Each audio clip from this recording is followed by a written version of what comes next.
Hello అండి. ఇక్కడ నేను మీకు శ్రావణ మాసం కదా, మీకు ఉపయోగపడుతుందని ఒక కొత్త విషయాన్ని నేను నేర్చుకొని మీకు చూపిస్తున్నాను. ఇక్కడ నా ఫ్రెండ్ కడుతున్నారు. దీనికోసం 3 పురికొసలు 3 లైన్లు కట్ చేసుకొని దానికి పువ్వులు కట్టే దారాన్ని ముడి వేసుకున్నారన్నమాట. దానికి ఆ ముడి వేసుకొని ఈ దారం ఏదైతే ఉందో అది కుడి చేతిలోకి తీసుకొని పురికొసలు ఎడమ చేతిలోకి తీసుకోవాలి.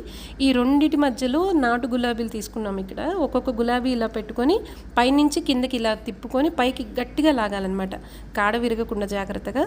ఆ మధ్యలో అలా అమర్చుకుంటూ ఇలా తిప్పుకుంటూ వెళ్ళటమేనండి. తిరుపతి లాంటి దేవాలయాల్లో, పెద్ద పెద్ద దేవస్థానాల్లో మనం చూస్తూ ఉంటాం కదా గజమాలు, అవి ఇలాగే కడతారండి. ఒకసారి తప్పనిసరిగా ట్రై చేయండి. ఎంత బాగుందో అసలు. ఆ తృప్తి వేరేగా ఉంటుంది. మనము కట్టి భగవంతుడికి మన చేతులతో వేసుకుంటే, ఇక్కడ మేము గులాబీలు తులసితో కట్టామన్నమాట. తులసిని కూడా గులాబీలకి లెంత్కి సరిపడా కట్ చేసుకొని వాటిని ఇలా ఒక్కొక్కటి అమర్చుకుంటూ ఇలా తిప్పుకుంటూ వెళ్ళటమే.